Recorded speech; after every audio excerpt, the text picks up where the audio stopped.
Hey guys, welcome to the UFC After Show on AfterBuzz TV.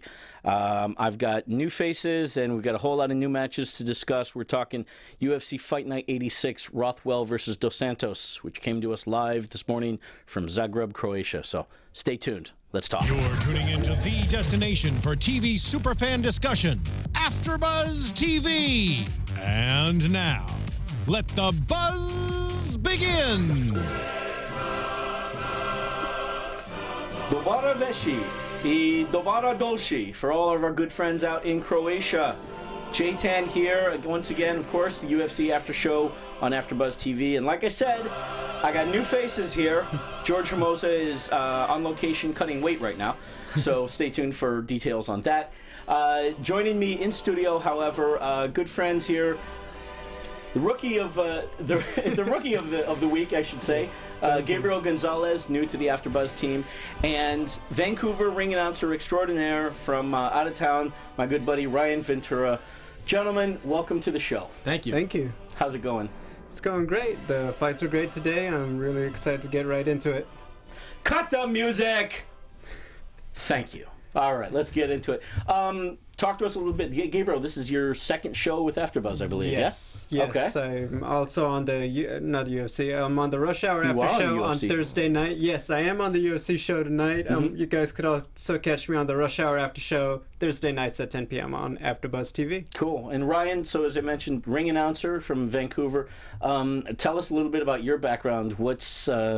You're a ring announcer for the biggest regional promotion up there. Yeah. Actually, up in Canada, there's a promotion called the Battlefield Fight League. It's the elite promotion in the entire country. We've had numerous ex-UFCers come to town to fight for us, and we've even had guys like Matt Dwyer, who's one of our prize welterweight champions. He recently got cut by the UFC, unfortunately, but he's fought your very own Alan Joban. Yeah. So we've had a little bit of a tie-in between my province and your state, so it's cool.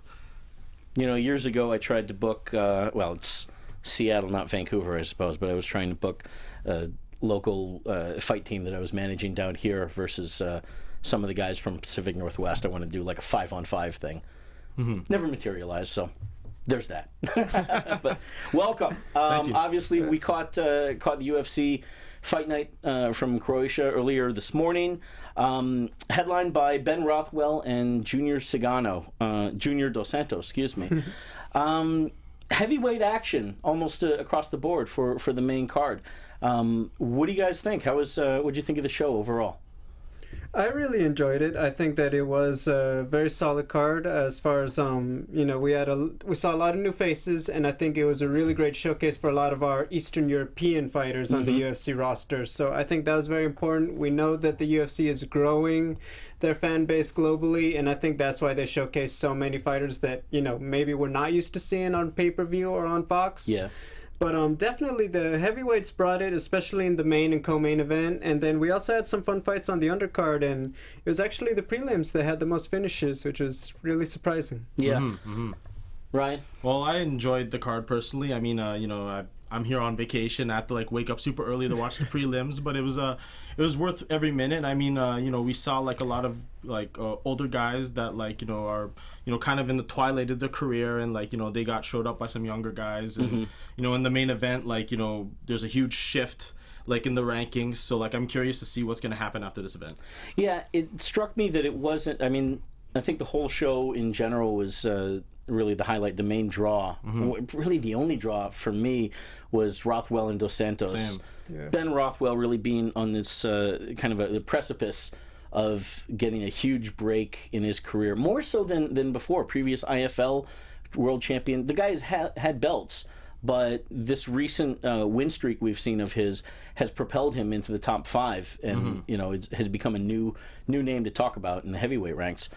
Junior Dos Santos, of course, himself, former UFC heavyweight champion, trying to get back that same momentum of justifying his place in the top 5, and this was kind of a question to see who is going to do that. As we were talking a little bit earlier, once we've gone past Cain Velasquez as a top contender deserving of an immediate title fight. It's really opened up the heavyweight ranks, and now we've got more guys to talk about. And of course, Verdum defending against Stipe Miocic, which I think is a fascinating match, technically speaking. But there wasn't a whole lot else to this card on paper, and yet it delivered. I mean, you kind of get nervous when you see a card stacked up and down with heavyweights, but some really good action, right? Yeah, absolutely. Let's run down. I'm going to run down the main card real quickly here, just so we have kind of a basis. The card opened up women's strawweight with Maria Moroz defeating Christina Stasiu by decision across the board. I want to talk about that because I had some reservations about that one. Jan Blachowicz over Igor Pokrajek by decision as well. Timothy Johnson defeating Marcin Tybura, unanimous decision. Then we got into the finishes here. Francis Ngannou over Curtis Blades by doctor stoppage. Yeah, round 2. I was going to say not an action stoppage per se. Curtis Blades, of course, former AfterBuzz guest here. So shout out to him, and fast healing on that eye there, buddy. Yep. Derrick Lewis in the co-main event over Gabriel Gonzaga. A KO in the first, which I thought probably should have been recorded as a TKO, because I don't think he exactly went out per se. But and then it was a solid finish, Yeah, but I guess you could, it's in that gray area. But the fact, it was justified stoppage. It wasn't like he got up rather quickly on that one. I have no problem with the stoppage as well. I just don't think that it was a KO. Clean KO? Yeah, I agree with you, but this is not like the first time that Gabriel Gonzaga has been knocked, like TKO'd cold. He needs to go back to the drawing board and figure himself out from here. Yeah. In the main event, of course, Junior Dos Santos going 5 rounds with Ben Rothwell. When we're talking about questioning who's the guy that's going to maintain his claim to be in the top 5, there was no question about that one. Absolutely. The scores across the board, 50-45. What do you make of this? The main event, how it played out. Ben Rothwell. We didn't see the Ben Rothwell that we've seen the past several fights. What would you think of the fight in general, stylistically, and what do you think went wrong exactly? Right. Well, I think they touched on it. Ben Rothwell was the bigger athlete out there. He gave up, or Dos Santos gave up about 20 pounds to him. So you expected maybe Rothwell to push him a little more, use his size more. But what we saw was a very educated, very disciplined Junior Dos Santos. He used his boxing. He found his mark. I don't think he really missed the body shot all night, and that was really a key to his victory. And as far as Rothwell, it looked like he was just a step behind Junior's speed, and Junior took a full advantage of that, and all night he just found his mark, and that's what gave him the victory. Yeah. Well, totally. Those consecutive body shots that Junior was landing, you could tell, as the fight went on, Rothwell was starting to wear down. He just started to get slower and slower. And, Junior just picked him apart from all angles and started throwing spinning back kicks to him. And, Rothwell had no answer for him. All Rothwell was doing was trying to stalk him, use his Frankenstein stance and move forward. And that wasn't happening for him, man. Junior was just hitting him from left, right, front, center, whatever, man. He hit him everywhere. It felt to me, just on paper, and I haven't watched any post-fight interviews or anything to hear his input, but it wasn't. We didn't see Ben Rothwell kick in like we normally have. As I was mentioning when we were watching it, it seemed like a very strange. He's always been an unorthodox fighter, but it was a strange, very squared off zombie stance, or even Frankenstein. He just kind of came in, and I thought that it probably threw JDS off guard a little bit, like he kind of had to recalibrate and get the pace. But boy, after the second round, or even by the third, JDS really found his pace and was, knew the rhythm. Real quickly here, I want to continue the conversation, but in the chat room here, of course, our other guests, don't want to forget them. This being an interactive show as it is. Nelly Gonzalez is in there. River Tucaro, he says, great fight in the main event. Aaron Gray, Boxing Clinic by Dos Santos, and Eric Clark is in there as well. Guys, these are all new names. Welcome to the show. Throw us some questions, give us some opinions. Let's talk all together. And of course, Chief Cornerman Joe Boza is in the house. Thought JDS did enough to win. Well, yeah, of course he did. Duh. Yeah. 50-45 across the board. 3-3 in his last 6. I think Ben was nervous because he wanted to impress Dana to be in line for a title shot. Nobody got fight of the night. Thought Ben versus JDS should have. Interesting thought. Okay, so I've talked about this with George and past hosts as well about what's the definition of fight of the night, and it is worthy of talking and reporting. Performance bonuses went to Derrick Lewis, Tysomov, Jared Cannonier. Oh gosh, Cannonier. Thank you very much. Well done. And Alejandro Perez. I believe all with first or second round finishes. No fight of the night. No fight of the night bonus. Do you guys think, what is your definition of fight of the night? And to that end, did Rothwell and Ngannou deserve fight of the night? Because there was interesting action there. I personally don't think there really was one. What I would consider fight of the night, when you're at a UFC card live or even watching on TV, there's always that one fight, whether it's the one you expect or you don't, that really provides that excitement. It gets the juices going, especially when you've had maybe a few decisions, maybe a few quick finishes where you don't really have that build up. So I think the fight of the night is the one that really delivers on that for the fans. And even though the card, we did have the stoppage by Derrick Lewis, we did have Dos Santos put on a great clinic, there just wasn't that fight that just got the people really going. And I think that's why there was no fight of the night on this particular card. Yeah. What do you think, Ryan? Well, for me, like a fight of the night is like a technical, not necessarily a technical back and forth equal matchup. Like, you can watch Korean Zombie versus who did he fight Leonard in WC? Garcia? Yeah, Leonard Garcia. You watch their first fight, not a whole lot of technique, but complete back and forth from round 1s to 3. You watch like Edgar Maynard 2, complete back and forth. Like, to me, that's what defines like a fight in the night, where both guys bring their A games, put everything on the line, and I don't think in this card, like, not saying that anyone put everything on the line, but it just wasn't like that. Right. Yeah. It was absolutely one-sided. I generally agree with you guys. I like it when it's that 51-49 split in terms of who might have won. A split decision oftentimes, much like a split decision can be a great match because it sounds like it's that close. It can also be a really shitty match because neither guy necessarily did anything. And that's certainly not the case tonight. Junior Dos Santos was in the zone, rocking and rolling for sure. Ben didn't get off, but yet and still, it was a fascinating match to watch. I was, proverbially speaking, on the edge of my seat, waiting for Ben to open up and to see something different. And it looked like he was hunting a lot. He was throwing the overhand right a lot, looking to just kill with one shot.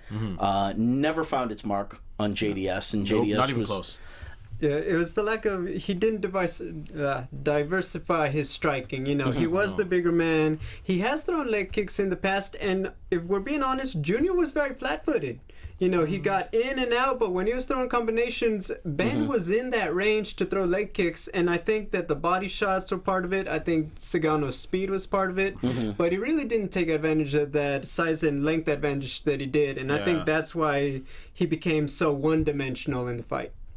Talking about Junior or Ben? No, Ben. Ben, okay. Yeah, the only time we really saw Ben really have that effectiveness was when he was pushing the pace, was when he was trying to really get Ngannou against the cage. Yeah. However, they just came so infrequently. When they were in the middle of the cage, we saw that Junior Dos Santos, yes, he had that speed, but Ben really wasn't trying to push the tempo or really put together too many combinations. He was, as we discussed, he was going for 1 or 2 big punches. He was going for the knockout, where he had a lot of different options out there. That's what I felt like. For as much as Ben, his strategy seemed to be just running in and blitzing, he wasn't doing that in the middle of the cage, as you said. And once Junior got out of the way, he didn't adjust and find a way to cut off the cage to prevent Junior from doing that, which surprised me because when you choke out Josh Barnett, you're on point. Yes. You can catch a guy, you know? Yeah, easily. I was a bit surprised that he didn't seem to want to clinch or grapple with JDS. And he should have. He should have taken advantage of it. Yeah, yeah. And the few leg kicks he threw them heavy, and you could see them buckle Junior. They visibly slowed him down and made him hesitate when he came in to throw more punches, and I just don't know why he didn't throw more of that. Yeah. Eric Clark is asking us here now who would fight JDS next. Joe Boza suggests the winner, I believe the winner, of Overeem and Arlovsky, which makes a lot of sense. I mean, that's before, what's that, coming up in May, I believe? Yeah, I believe so. Yeah. Yeah, Tyrone Woodley alluded to that on the Fox Sports 1 after show, too, if I'm not mistaken. Top, let's see, do we have Kane booked yet? Yes, 200 against Travis Brown. That's right. Okay, yes. Okay, so I'm looking at the top 5 here in the rankings. Of course, JDS is number 5. Rothwell is number 4. That will obviously flip. Yep. Stipe is number 2 and gets a title shot very soon. Kane, number 1. As you said, he's fighting Travis Brown. Overeem and Arlovsky. What do you like better? The winner, I'm talking about for JDS, facing either the winner of Arlovsky Overeem or Kane Travis Brown. How close is JDS to that title shot? He needs one more win. He needs another big win. But like the thing is, like, if Kane can beat Travis Brown, do you really want to see another fight between JDS and Velasquez? Like, do you want to see the 4th fight? Maybe I kind of do. Are we kidding? Right, Because like part 2 and 3, it was like, complete beatdown. Like Velasquez, like, like destroyed Junior's face and, like changed his career. Like after like the 3rd fight, Junior was never the same. Right? Is he never the same, or did we see a new, somewhat returning JDS? I mean, he was smart. He looked smart. He was effective, right? He looked pretty afterwards. He didn't take much punishment, right? Well, also keep in mind that JDS, he's been out pretty much a year with injury. You know, he took a year off after the 3rd fight with Kane. He fought Stipe Miocic, and he won that fight. Controversial. Controversially, yes, he did. Yeah. And then we saw him against Overeem. He wasn't his best that night, and that's a big. I think that was also a stylistic matchup as much as Overeem's skill set. But yeah, so we haven't seen JDS that much, and if you think about it, this is really the most we've seen of him in about 2 years. So that's a pretty big layoff for a guy, who's only 32. Yeah, but there was certainly no ring rust, or as I like to say, cage rust, None. against the guy who proverbially has a rocket ship up his butt with great momentum. He squashed that, and it's safe to say JDS is back. Yes. Also a big thing, his cardio. One of those biggest things that he was criticized against with Velasquez was the fact that he gassed out very early on. True. That was 5 solid rounds against a bigger athlete, and JDS looked sharp and looked like he was ready to go for at least 3 more rounds. He just looked a lot more mobile and more compact in this fight. Like if you look at like the 3rd fight when he fought Velasquez and Velasquez was just taking down JDS at will, it's because like JDS gassed out because he was trying to swing for the fences. He kept trying to knock Velasquez out, but instead he ended up gassing out, and he spent most of the fight on the ground getting beat. Right? And like this fight, he looked super compact, super crisp. Like he was able to circle out of the way and be out of danger. It's going to be interesting seeing him going forward. So which of those 4 guys do you think would be a one for JDS next? Because we'll obviously see, I feel like we're going into a couple months where we're going to see some great heavyweight action that will kind of hit the restart button, clear the board, and we'll have some very interesting engagements to look into after early July once Kane fights. What do you think? How do you think things play out?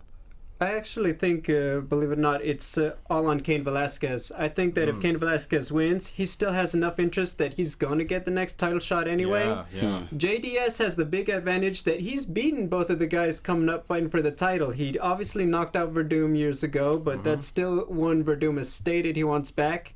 And he's the last guy to beat Miocic. So being in that position is pretty good considering how often guys at the top of the heavyweight division get injured. He's in a really good spot for that. Yeah. That said, I feel sit like back and watch something happen, right? Yes. That said, Velasquez, I feel like if he's successful against Brown, he gets the nod. If it's Brown, I feel like JDS could jump in line and maybe Brown fights someone else. Do you do JDS versus Brown for the title match? You know what? I'm not sure, because I feel like there are two guys that the UFC would want to... They're trying to set it up. Yeah. I feel like if Brown were to win, then JDS, he'd probably fight against the winner of Arlovsky and Overeem. Okay. That's reasonable. Yeah. And then you book Brown for a title match. Against the loser of Verdun Miocic, you know, to get himself moved up. Mm-hmm. That's interesting, yeah. Okay, Yeah, it's hard to argue. Moving on, Derrick, in the co-main event, Derrick Lewis, the Black Beast, versus Gabriel Gonzalez. Ryan, you alluded a little bit earlier. You felt like Gabriel Gonzaga is kind of seen as Yeah, seen man. his better days. I mean, like, to get, like, in the first round, like, Gonzaga did pretty good for himself. Like, you know, he scored the takedown, got side control, managed to get his back, but Lewis, you can't let a guy like Lewis get on the feet, and like, you know, after, like, you know, Lewis like pushes him up against the cage and the exchange, like, Gonzaga goes down, and it's not the first time it's happened, man. It's numerous times it's happened over the last few years. So, like, you know, what's his record right now? I'm not quite sure, but Derrick Lewis? No, sorry, Gabriel Gonzaga. I believe it was close to like 15-10. 15 and 10. Something as such like that. I believe I'm not. No, 17-11. I sit corrected. 9 of the 11 losses he has are by TKO and KO. And like, these are all recent like TKOs and KOs. You know, he might be on the chopping block next. I think. Keep in mind, this is also his second stint in the UFC, I believe. I can't remember when, but he did, after one of his losses, you know, I believe it was to Shane Carwin, he was really on that downward skid. He came back and won a few, but he's having that up and down success in the UFC right now.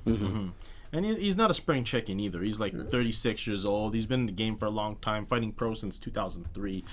You know, it might be like time. He might either get cut or get like, you know, signed by another promotion, or like, you know, he might go to somewhere like Bellator, or might go back to Brazil. Who knows? Right. I'm looking at the bottom half of the the 10 through 15 of the heavyweight rankings, and it's really interesting. You've stefan couple of guys, younger guys coming up. Well, younger, but Stefan Struve, Alexei Oleinik, Ruslan Magomedov. I know Stefan Struve has kind of seen some of his better days as well, though. He's, you know, young but taking a lot of shots. Then you've got some older guys like Bigfoot Silva, Roy Nelson, Frank Mir. We'll get into him later. Josh Barnett, Mark Hunt. Derrick Lewis came out calling for a top 10 guy, maybe a top 15 guy. You think you get him in? I feel like, you know, looking at those rankings, we probably start to talk about booking him against some of the other older, more established veterans, like the guys I just rattled off. Yeah. He did, and actually Roy Nelson called him out on Twitter after the fight. Oh, yeah? Yes, okay. Roy Nelson, who's ranked number 11, right there in that top 15, said, you know, congratulations, Derrick, you know, my next opponent. So I feel like, you know, hey, it's happened. Roy Nelson knows a guy. It's happened before, you know. I really think we're going to see Lewis against Roy Nelson, and I think that's a great matchup stylistically, too. It's a great possibility, yeah. Yeah. Don't you think, it's occurring to me, I was going to ask, don't you think that Roy Nelson's grappling and jiu-jitsu threatens Derrick Lewis quite a bit? But then again, wasn't that the same question we just asked or proposed of GG, Gabriel Gonzaga? Which, by the way, you're going to get stuck with that if you haven't already. You know what? Every time I'm going to tell you a story. Every time I've ever done anything and tried to Google myself to see if it ever comes up somehow, here's the first thing that comes up. Because you type my name, Gabriel Gonzalez. That's about 10 letters. Right. And all you do... And Gabriel Gonzaga comes up? Yep. Yeah. And like all of his pictures, and it's like... You know, I got work to do because he's had a lot of fights. Gabriel Gonzaga and Gordon Gekko. And Gorgeous George. It's true, man. You were in very bizarre company. I'll say that with the nomenclature. Yeah. Even when you know, as a sports writer too, which is my other job, you know, you try typing that in, Gabriel Gonzalez UFC. His picture is still all that comes up. So you know, I mean, good for him. I mean, he's fought for the title, but right. And you know. I need what's it called, a Pulitzer or something to finally knock him off the top search on Google. Well, the one thing, like you were saying, was like Gonzaga's like biggest threat to the gentleman they just fought tonight. What was his name again? Sorry. Derrick Lewis? Yeah, Derrick Lewis. Sorry, guys. Yeah, it's all good. You know, like the biggest thing, like his threat against Gonzaga was like, you know, the black belt in jiu-jitsu. Roy Nelson has that black belt, but even at his advanced age, he still has that chin. He's taking like the best shots from some of the best guys. It took a little bit for Mark Hunt to put him down and walk off on him. Yeah. Like I think like Roy Nelson could still take a few shots from Derrick Lewis. He could. Yeah, he's definitely way more durable than totally. than Gabriel Gonzaga. I wonder if if Derrick Lewis is the match where Roy Nelson's chin becomes not what it used to be. Given age and the more that you take those shots, it's that damage is what's the word? Cumulative. Yeah. That's right. You don't hit the restart button with each match. You carry that into the cage with you. It gets Especially worse at every his time. age. Yeah. He's not, I mean, yeah, he doesn't, he has that image, but the fact is, he isn't, one of the younger guys in that division. Right. Especially now, Mark Hunt did a number on him. I mean, when Mark Hunt hits you, that you got to recover from that. You don't just take another fight 3 weeks later. You got to take a long few years off. Like, look what he did to Stefan Struve after he broke his orbital bone. Like, we didn't see him for a while. He broke the jaw clean in half on that one. That too, yeah. The next match, the previous match, Francis the Predator Ngannou versus Curtis Razor Blades. Curtis Blades, I can tell you, is a guy that they earmarked for a lot of potential, kind of as like a heavyweight. I don't want to go so far as to say a heavyweight Sage Northcutt, because that's a really weird comparison visually. However, that said, a lot was expected of Curtis Blades. He was previously in the RFA for one single match. They were having a very tough time. I remember talking with the PR guy there. They were having a really tough time booking matches for Curtis. They couldn't get anybody to stick. A lot of dropouts, and then they got the one match. And the buzz on him at the time was he'd probably get a match in the RFA, and as long as he wins it, probably be UFC bound. That has happened. He went in undefeated here. Came up against, though, a tough competitor that had his number in terms of the stand up and striking. He looked good. Blades comes from a wrestling background, but is nice on the feet and with the hands. But Francis Ngannou landed that I believe it was a left that he was opening up. Started puffing up Blades' eye in the first and the second. Again, we said it was in the second round. He hit that big shot that closed the eye. The match finished more specifically due to doctor stoppage, as opposed to any action and succumbing big Razor Blades. What do you think though of Ngannou? This is the second time in the UFC for him. Really big, strong-looking dude, huh? Yes. Feel like he's got a lot of potential there. Certainly on the feet. Hey, Joe Boza, real quick homework assignment for you. Tell me, confirm for me if Francis Ngannou, I feel like he had a kickboxing background. I kept looking for a lot of info on his kickboxing background, but I think you and I were offhand. talking about this when watching the fights today. He kind of reminds me of like a little bit of a Czech Congo type of guy, right? Like, that's a great comparison. Like very technical guy. He's a lot younger than Congo, so like there's more potential for him. But he looked super crisp with his striking today. Kept landing that right straight in the second. That eventually, like you said, closed his eye. Right. Too early for Derrick Lewis's versus Francis Ngannou? Am I barking up the wrong tree there? So. Yeah, I think so. That'd be fun. Lewis looks, we need to see just how diverse his game is. So far we've seen, we know he's tough and we know he's got heavy hands, but I think Ngannou maybe just a step ahead of him right now in the rankings. Checking in the chat room again, Nelly Gonzalez says that she wants to see, she or he, It's Come on, she. Yes. She. I'm give me kind of, that's my family. That's my lovely Getting mother the watching. Thank inside you word for tuning here in. on that one. Nelly would like to see Lewis versus Nelson. You're just agreeing with your son. Come on. Hey, you know what? That's a good fact, though. If it happens, you need to acknowledge that on the next show. My mom watches the show too, so I really can't. I can't call her out too much. I understand that, and props to you, Mom, for supporting both of you, Nelly and Carol. Going on though, Joe Boza here is checking in. Derrick should at least be number 15 in the rankings when it's updated Tuesday. Yeah, I'd agree with that one. Yeah. This was a real quick turnaround for Curtis. He fought at RFA 35 on February 16th. Won in 41 seconds in round 3 via TKO. But we still don't know about Mr. Ngannou. Doing the research, as I probably should have this week. I'm slacking here. We'll be learning more about him after a performance like that. We're going to see more of him. Yeah. Anything else stick out to you guys on the undercard here? The women's match in particular. I do want to briefly talk about that. Women's straw weight. Yeah. Marina Moroz versus Christina Stanciu. 30-27 across the board for Marina Moroz. You had it differently. I agreed with the judge's decision. You agreed with it? Yes. You know what? I give Stanciu credit. It wasn't, it was a legit 10-9 round. It was competitive. It's not like Moroz just all of them. Right. It's not like Moroz just bulldozed her for 3 rounds. They were competitive. But when I broke it down, yes, round 1, Stanciu had the aggressive start. Yeah. Moroz, though, she found top control. She held on to it for most of the round, and she was still holding her own in the stand-up. So yeah, that's a legit 10-9. It was a similar case in the 2nd and 3rd round too. Stanciu, yes, it's not like she was just bullied by Moroz, but Moroz did what she had to win each round for straight 30-27. I don't know about that because in the first round, the aggression from Stanciu coming out, and I do understand about kind of stealing around potentially in the eyes of the judges, which is kind of a theory. I'm sure it happens. We're all human. Yeah.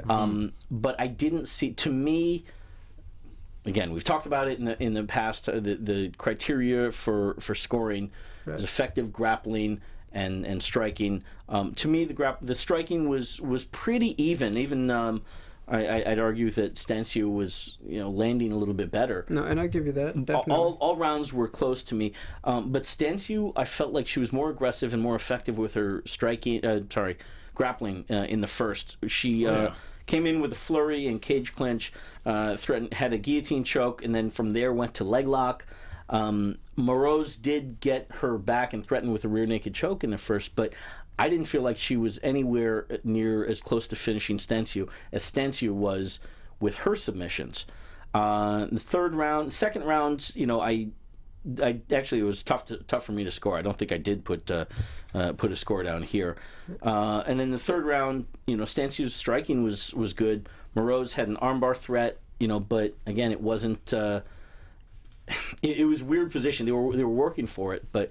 I can see that it was an awkward round, definitely. Yeah. Was she ever in trouble? No, but it was in that position that it did more that it wasn't going to warrant a stand-up, but it wasn't going to finish the fight. Moroz's armbar attempt, she just didn't have the right position. Mm-hmm. What was your take on that, Ryan? I think that fight looked a lot closer, than they scored it, actually. Than what it 30-20. Yeah, and that's such a tricky thing with the scoring. Yeah. It is somewhat a sign of how much we need some reformation with scoring. That 30-27 sounds like across the board she got her ass kicked, and it really wasn't. But it wasn't. No. It wasn't. It wasn't an ass kicking at all. Like it was. It looked a lot closer than it really was, I think. Yeah, definitely. Joe Boza says here Marina did enough to bounce back when she lost to Valerie Letourneau at Fight Night 2074. I had it 29-28. I gave Christina round 1. Yeah, my man. I agree with you completely. I agree with that one too. Yeah. Cool. Any other thoughts on the match itself, or the show rather? I think as far as the card, the heavyweight fights we talked about, they are up and down. I do want to touch on Moroz real quick. That at 24 years old, and we learned more about her. Obviously, watching the fight, she's a coach with the. I don't want to mess it up because Stanciu is Romanian, Moroz is Ukrainian. Yes. Yeah, the coach of the women's boxing team. That's a big point. And also, I feel like Moroz, she's one of those dark horses in the division. She's very young, similar to Paige Van Zandt in that way, that she's got a lot of room to grow. And I'm really excited to see who they're going to pair up with her next. I'd like to see her fight one of the top 5, like a Michelle Waterson or Jessica Penne. And I think that would be a great fight. And I feel like we're going to see her out there against, one of the top names if she continues on this pace. Right. Fair enough. Yeah. Ben. Live internet, guys. No problem. My man Ryan, overall thoughts on the show? I thought the show was pretty solid for what it was. I mean, to be honest with you, initially when I was watching the card, I didn't really expect too much outside of the main event. But I think it exceeded my initial expectations, and for the most part, I enjoyed it. The first thing that I saw, this morning, I think it started at 7:30 a.m. Pacific. Yes. I woke up, and, the first thing that I saw was the first round finish by Jared Cannonier. Yeah, you know what? Yeah. Let's not be remiss on that one. Jared Cannonier Cannonier. over Cyril Asher. The Killer Gorilla. Now that's a nice nickname. That's a pretty cool nickname, Yes. and like, you know, he dropped his opponent with a left hook, and it was a thing of beauty. You know, it's his first fight in the UFC. I'm curious to see what else, you know, he has next in his plate, and it was a good finish, very good finish. Definitely. That was a nice debut for him. I remember notes here because it was early in the morning. That was before I had my coffee. Yeah, In my defense, guys, that one didn't stick with me too much. But I did know Cannonier mentioned that he was planning on dropping to 205. Also, that he struck me as very, in the post-fight interview, really engaging, articulate, which I say not in any kind of demeaning way. He had a very interesting and sharp insight into analyzing his own in analyzing his match. Now, granted, there wasn't a whole lot of time that he spent in there. I don't think he took much damage, but dropping down the 205 impresses me as somebody that they could really get behind and build. I would like to see. I'm looking forward to seeing him again for sure, and I would hope that they would book him pretty not throw him to the wolves in terms of booking him, because I think that there's somebody there that if you build him correctly, you could do a lot with him. Definitely. I mean, you have a great start. I mean, first round knockout. You can't get much better than that for your UFC debut. Yeah. And he got that bonus too. Yes, he did. He was one of the four They winners tonight. like him clearly. Yeah, 5. So moving from today in Zagreb, Croatia, to the rest of the card. The rest of the, I want to say the rest of the season. Pretty It's much. been 3 weeks since we've done this show, but in that time, especially this week, there has been headlines galore. A lot of new matches to talk about, a lot of changes going on. A couple months, probably about a month ago, UFC came out with the Unstoppable campaign. Their events going on from April through June, of course, leading up to UFC 200, which is, was it July 9th? It was the first one of July this year. So we've got this buildup of great cards and fantastic matches coming up. And all of a sudden, we've already got a whole bunch of changes going on here. Let's talk. Next week, we've got Is that right? Yes. Unless I wrote it down. Yeah, next week. So Ferguson versus Habib Nurmagomedov is now changed. Yeah. Now changed to Rashad Evans versus Glover Teixeira. Of course, Rashad Evans originally supposed to Fight scheduled Shogun. to fight Shogun Hua as well. So that card has switched around. Nurmagomedov, I believe, is fighting newcomer Fighting a new guy. Darnell Horcher. 12-1. It's a 3 rounds match. On top of that, Mr. John Jones and Mr. Daniel Cormier. That rematch has switched up. Where do we start with that? Well, let's run down real quickly the other stuff, because that is the meat and potatoes of the conversation. Yes. Yeah. Daniel Cormier out, of course, with injury, and John Jones a brief threat to the match itself for legal implications. But now John Jones versus Ovin St. Preux for the UFC light heavyweight title. What else? We got Chris Cyborg making her UFC debut. About time. That's going to be fun. Yeah, interesting catchweight, stacking up UFC 198 in Brazil versus Leslie Smith at 140. That only, I think, adds to the oomph of that card. That's a chunky card itself. Cowboy Donald Cerrone, one of our absolute favorites here at the studio, versus Patrick Cote on June 18th, That's Fight a Night great 88. Great Yep. fight. You're getting that up in the Great White North. Yep. And who else was that? What was it? Oh, Misha Tate and Amanda Nunes. Second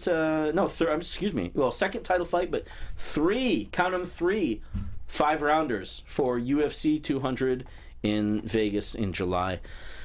All right.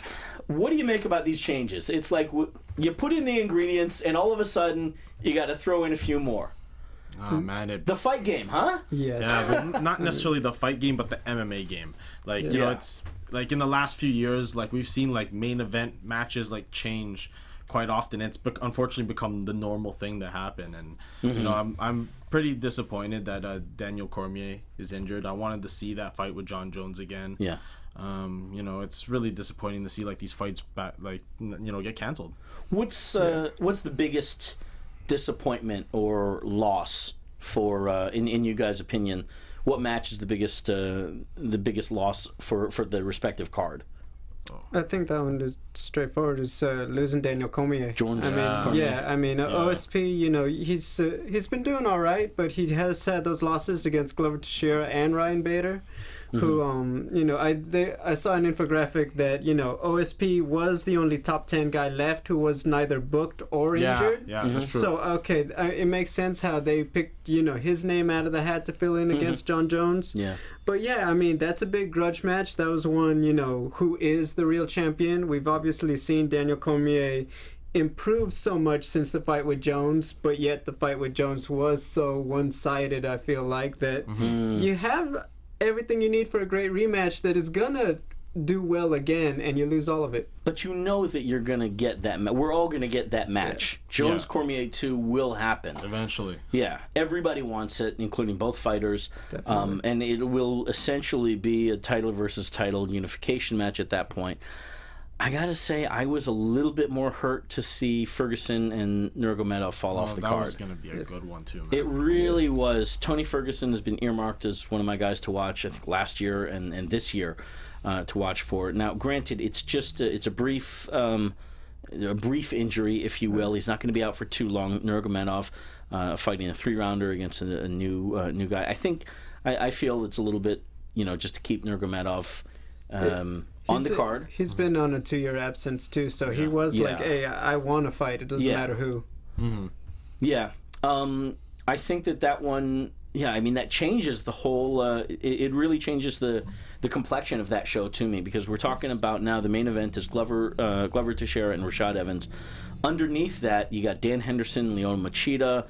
I don't know that. I mean, that 1-2 punch as a main and co-main is a bit more for casual audiences that recognize those names more so than really having any oomph or direct effect to their respective weight classes and title matches there, you know? That's true.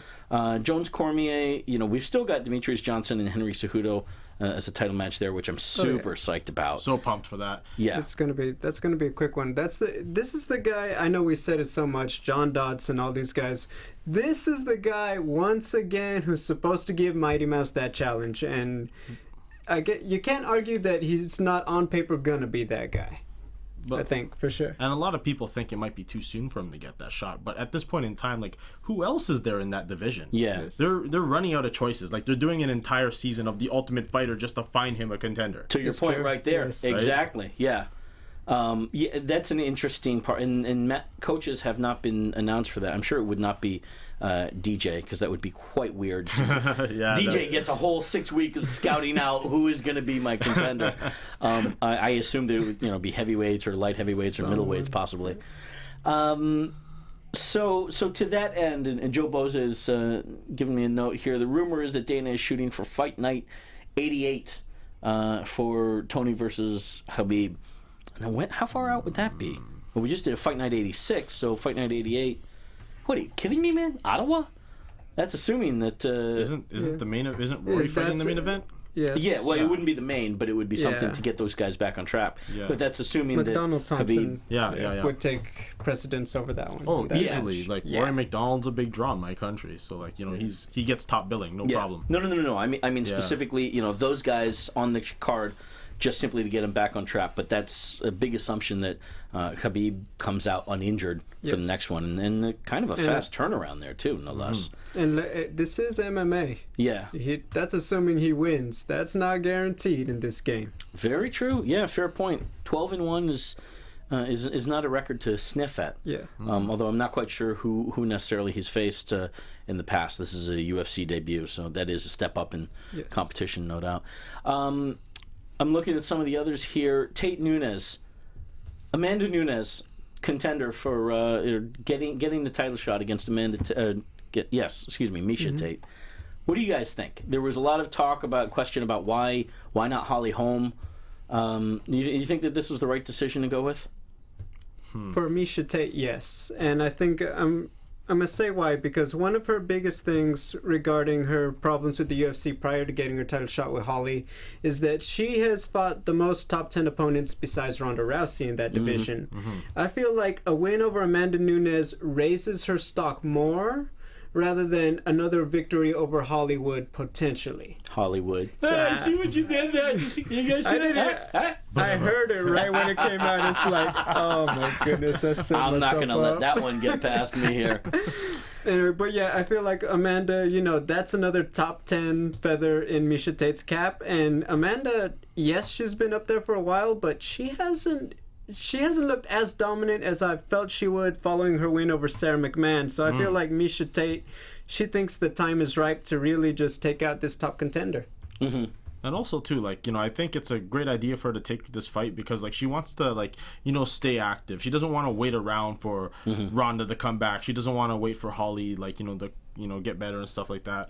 I think this is a great fight for her. I don't think it's a great fight for Nunes personally.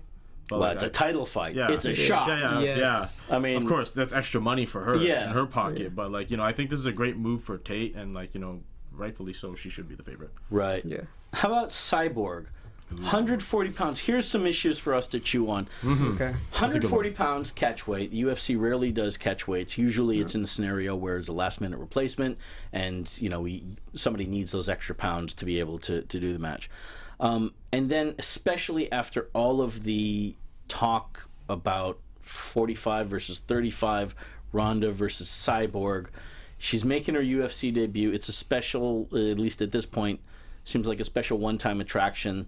Yeah. Do you think that that's the right play to make to give her that catch weight? And what do you think? Presuming she wins, which I know is a bit unfair because Leslie Smith. That's the other question. Is Leslie Smith a gimme match? Is that a nice introduction for Cyborg into the UFC or not? What do you think about what happens afterwards? And is Leslie Smith the right opponent? Well, I think anyone for Cyborg, to be honest with you, is the right opponent. It reminds me of that part. Whoever we can get, right? Yeah, it reminds me of that part in Jurassic Park where they have the lamb or the sheep in the cage, and they're about to feed it to the raptor. Right. And then the raptor just tears it apart, and there's nothing left of it. That's what Cyborg is like. Do you think that's what's gonna? Certainly the case for many of her matches in Invicta. Yeah. Do you think that that's going to be the case with Leslie Smith though? Yeah, I think so. To be fair, Leslie Smith is a great fighter, but they're in Brazil. You're in her hometown. All these people have been wanting her to fight in the UFC for so long, and she clearly hasn't lost a step. In all of her fights in Invicta, it's not looking good for Leslie Smith. It's not.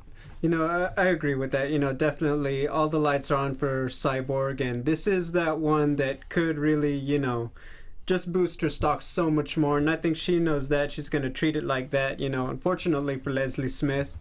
But if you think about it, we know it's 140. She has gone on the record ever since that Ronda Rousey lost, noticeably. She just isn't going to do 135. Stop asking her about it. So you know what? Why not? She's technically under contract with the UFC, even though her fights are in Invicta. I think the UFC took this as an opportunity to say, you know what? Let's make this a super card. Let's get Chris Cyborg. She's earned her payday. Right. Let's cash in on that and make UFC 198. It's another can't miss card if you think about it. Oh, yeah. Also, you got Anderson Silva on that card. We haven't even discussed that. That's going to... if you're in Brazil, how can you miss that one? Exactly. You can be far, far away. That's it's true. That's how you miss it. It's a big country. Guys, we didn't get a chance really to touch base on the Frank Mir USADA potential violation. Frank Mir, after his match with Mark Hunt, tested, I believe, essentially tested positive. His A sample tested positive for a banned substance. He is having the B sample tested, which is from the same source, obviously, but so an A and B separate. So my question: kangaroos are suddenly a banned substance in Australia? Are kangaroos? He was saying it's because of kangaroo meat. Frank Mir, kangaroo meat. That is the reason. Come on, man. I gotta Must have been get a juice kangaroo. Yeah, yeah. Instagram has had fun with this one. I really gotta see where they go with this. For sure. He's very upfront and adamant of saying, look, hold the jury out, please, until until the B sample comes back. But if he does test positive on the B sample, that's a 2-year violation, which he says essentially cancels. Yeah. he'll retire after that. It essentially cancels his fighting career. Guys, we will be back next week to discuss Tony Ferguson. Oh no, not that one. Rashad Evans versus Glover Teixeira, UFC on Fox 19. Really looking forward to that one. We will, we'll be back. Ryan, real quickly, give us our Twitters. Where can we find the both of you guys? Awesome, man. You guys can find me on social media at Ryan Ventura 604. If it's Facebook, Instagram, Twitter, whatever, find me there. Yeah, good night, guys. I'm Gabriel Gonzalez. You can find me on Twitter at Double G on TV. Just spell out double as it is below. Shout out to our people in the chat room. Main cornerman Joe Boza, Nelly Gonzalez. Join us again. I know you will every time this guy is on. Eric Clark, Aaron Gray, River Tucaro. Please join us again. And as Ernie DeBella says, get out of here. I'm tired of looking at you. We'll see you next week. Take care, guys. Yeah, take care, guys. From executive producers Maria Menounos, Kevin Undergaro, Phil Svitek, and the entire AfterBuzz TV staff, we would like to thank you for listening to the AfterBuzz TV network. To watch or listen to other after shows and post comments or questions, be sure to visit AfterBuzzTV.com. I'm Sir Richard Wentworth, and this has been a presentation of AfterBuzz TV. Buzz you later! The views expressed herein are those of the hosts only and do not necessarily reflect the views of AfterBuzz TV or its owners or principals.